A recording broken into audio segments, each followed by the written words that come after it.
السلام علیکم۔ آج بدھ ہے، مارچ کی 2 تاریخ۔ پاکستان میں سر شام کے 7، بھارت میں 7:30، اور یہاں ہمارے اسٹوڈیوز کی گھڑیوں میں صبح کے 9 بج رہے ہیں۔ وائس آف امریکہ واشنگٹن کی اردو سروس سے میں ہوں خالد حمید، خبروں کے ایک بلٹن کے ساتھ۔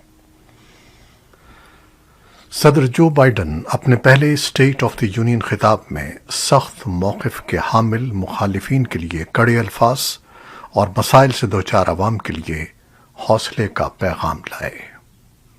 صدر بائیڈن نے امریکیوں پر زور دیا کہ وہ اتحاد قائم کریں۔ صدر کا بیان یوکرین کے بحران سے لے کر امریکی معیشت تک مختلف موضوعات پر محیط تھا۔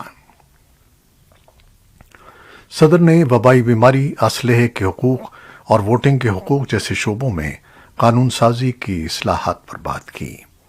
صدر نے کہا کہ آج ہم 1 سال پہلے کی نسبت زیادہ مضبوط ہیں اور آج سے 1 سال بعد مزید مضبوط ہوں گے۔ اب ہمارے لیے چیلنجوں کا مقابلہ کرنے اور ان پر قابو پانے کا وقت ہے۔ صدر جو بائیڈن نے منگل کو اعلان کیا کہ واشنگٹن روس کے مقابلے کے لیے اپنی افواج یوکرین نہیں بھیجے گا، تاہم روسی پروازوں کے لیے امریکی فضائی حدود بند کی جا رہی ہیں۔ صدر بائیڈن نے روسی ہم منصب ولادیمیر پوٹن کو خبردار کیا کہ انہیں یوکرین پر حملے کی قیمت ادا کرنی ہوگی۔ روس کے خلاف یوکرین پر حملے کے بعد عائد کی گئی پابندیوں کے حوالے سے صدر بائیڈن نے کہا کہ امریکہ اور اس کے اتحادی روسی معیشت پر اضافی دباؤ ڈالیں گے۔ بائیڈن نے کہا کہ روس کی معیشت تباہ ہو رہی ہے اور پوٹن اس کے ذمہ دار ہیں۔ یوکرین کے عوام کے لیے حمایت پر زور دیتے ہوئے صدر بائیڈن نے کہا کہ امریکہ اور اس کے اتحادی مل کر یوکرین کے عوام کی آزادی کی لڑائی میں ان کی مدد کر رہے ہیں اور انہیں فوجی، اقتصادی اور انسانی امداد فراہم کر رہے ہیں۔ ان کے بقول ہم یوکرین کو $1 بلین سے زیادہ کی براہ راست امداد دے رہے ہیں۔ ریپبلکن پارٹی کی جانب سے ریاست آئیوا کی گورنر کیم رینلڈز نے صدر بائیڈن کے خطاب پر تنقید کرتے ہوئے کہا کہ صدر بائیڈن نے امریکہ کے ایک ایسے ملک ہونے کی تصویر پیش کی ہے جو بمشکل ہی بحران سے نکل رہا ہے اور ملک اب بھی کئی بحرانوں کی گرفت میں ہے۔ خبر رساں ادارے ایسوسی ایٹڈ پریس کے مطابق گورنر رینلڈز نے دعویٰ کیا کہ صدر جو بائیڈن کے 1 سالہ دور اقتدار نے ملک کو کئی سال پیچھے دھکیل دیا ہے۔ ریپبلکن پارٹی کی رہنما نے صدر بائیڈن کی افغان پالیسی اور یوکرین پر روسی حملے سے نمٹنے کی کوششوں پر بھی تنقید کی اور کہا کہ صدر بائیڈن ایک کمزور عالمی رہنما کے طور پر سامنے آئے ہیں۔ ان کے بقول حلف اٹھانے سے پہلے ہی صدر نے ہمیں بتایا تھا کہ وہ امریکہ کو دوبارہ دنیا بھر میں باعزت بنانا چاہتے ہیں اور ہمیں یہاں گھر پر متحد کرنا چاہتے ہیں، لیکن وہ دونوں محاذوں پر ناکام رہے ہیں۔ روسی افواج نے بدھ کے روز یوکرین کے متعدد شہروں پر گولہ باری کی۔ اس کے ساتھ ساتھ روسی حکام نے یہ بھی کہا کہ وہ یوکرین کے ساتھ مذاکرات کے ایک اور دور کے لیے تیار ہیں، جبکہ روسی اپوزیشن کے ایک اہم رہنما الیکسی نیوالنی نے روس اور دنیا بھر کے لوگوں سے یوکرین پر حملے کے خلاف روزانہ احتجاج کرنے کی اپیل کی۔ بدھ کے روز کی جانے والی کارروائی میں جنوب مشرقی بندرگاہی شہر ماریا پول پر گولہ باری اور جنوبی شہر خیرسن پر قبضے کے روسی فوج کے غیر مصدقہ دعوے شامل ہیں۔ یوکرین کے دوسرے بڑے شہر خارکیو کے شہری علاقوں پر روسی افواج کی جانب سے منگل کو کیے گئے بم حملوں کی مذمت کرتے ہوئے صدر ولادیمیر زیلنسکی نے کہا کہ انہیں کوئی بھی معاف نہیں کرے گا اور نہ ہی کوئی بھول پائے گا۔ ایسوسی ایٹڈ پریس کی رپورٹ کے مطابق تقریباً اسی وقت 40 میل پر پھیلا ہوا فوجی قافلہ، جس میں سینکڑوں روسی ٹینک اور بختر بند گاڑیاں شامل تھیں، دارالحکومت کییو کی جانب پیش قدمی کرتا رہا، جس کے بارے میں مغربی ملکوں کا کہنا ہے کہ اس کا واحد مقصد یوکرین کی حکومت کا تختہ الٹنا اور کریملن کی وفادار حکومت قائم کرنا ہے۔ برطانیہ کی وزارت دفاع نے روس کے یوکرین پر حملے کے حوالے سے خفیہ اداروں کی نئی رپورٹ جاری کی ہے۔ وزارت دفاع کی جاری کی گئی رپورٹ کے مطابق ایسی اطلاعات موصول ہوئی ہیں کہ روس نے یوکرین کے جنوب میں بھی فوج اتار دی ہے، البتہ اب تک ماسکو کو زیادہ کامیابی نہیں مل سکی ہے۔ روس اور یوکرین کے درمیان قیدیوں کا پہلا تبادلہ منگل کو ہوا، لیکن یہ تبادلہ مزید تباہی سامنے لایا جب روسی افواج نے یوکرین بھر میں حملے تیز کر دیے۔ شہری بنیادی ڈھانچے اور مواصلاتی تنصیبات پر حملہ کیا گیا۔ ان حملوں میں کیف کے مشہور مرکزی ٹی وی ٹاور اور ملک کی مرکزی ہولوکاسٹ یادگار بھی ہدف بنے۔ یوکرین کے حکام نے اطلاع دی ہے کہ ٹاور پر حملے میں 5 افراد ہلاک ہو گئے ہیں۔ روس کا سب سے بڑا ماسکو اسٹاک ایکسچینج بدھ کو مسلسل تیسرے روز بھی بند رہے گا۔ روس میں حکام نے بین الاقوامی پابندیاں لگنے کے بعد پیر کو اسٹاک ایکسچینج میں ٹریڈنگ بند کر دی تھی۔ روس کے مرکزی بینک کا کہنا ہے کہ بدھ کو محدود پیمانے پر آپریشنز کی اجازت دی جا سکتی ہے۔ ملائیشیا کی حکومت نے منگل کے روز ایک بیان میں کہا ہے کہ روسی پرچم بردار آئل ٹینکر کو جس پر امریکی پابندیاں عائد ہیں، ملائیشیا کی کوالالنگی بندرگاہ پر لنگر انداز نہیں ہونے دیا جائے گا۔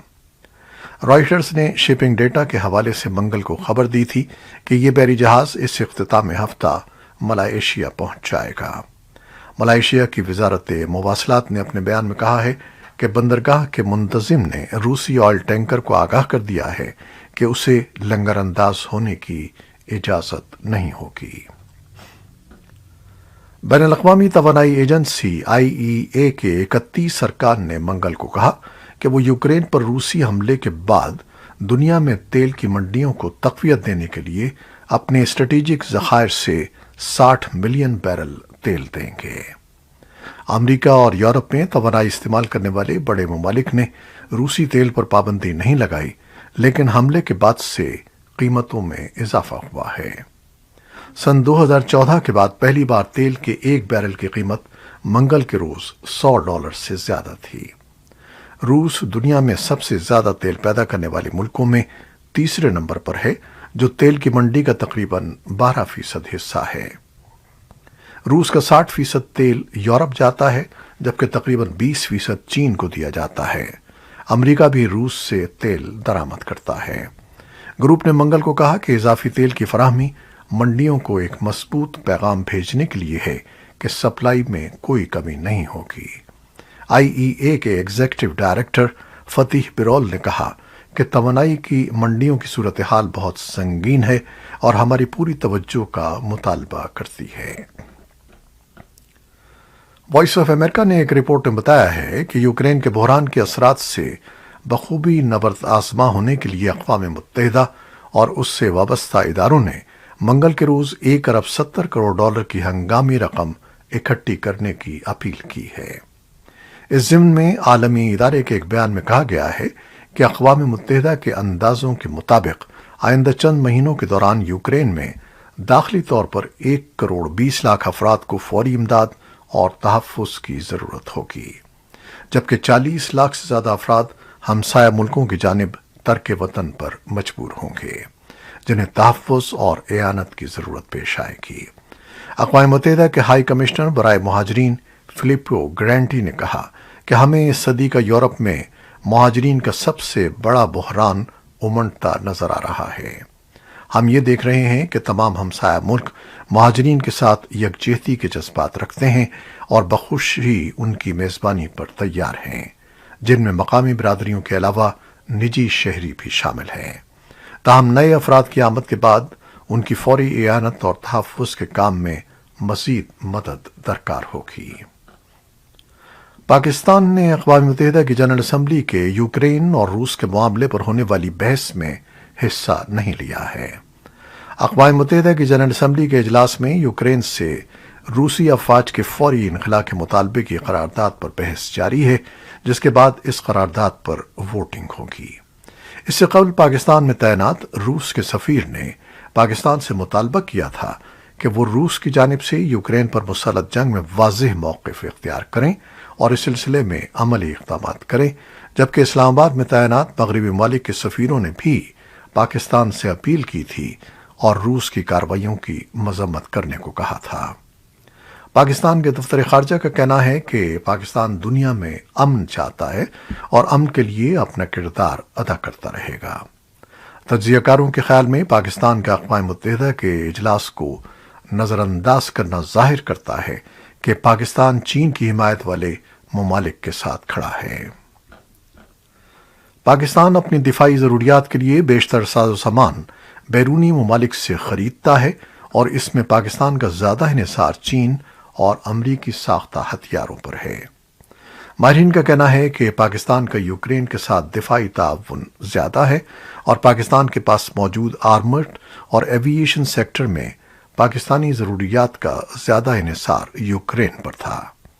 روس کی طرف سے ہتھیاروں کی برآمد پر پاکستان کے لیے پابندی ہٹنے کے بعد تعاون بڑھ رہا ہے، لیکن ابھی بھی یہ محدود سطح پر ہے۔ انسٹیٹیوٹ آف اسٹریٹجک اسٹڈیز کے تیمور خان کا کہنا تھا کہ ان دونوں ممالک کے ساتھ تعلقات کا آغاز ہی دفاعی تعلقات سے ہوا تھا۔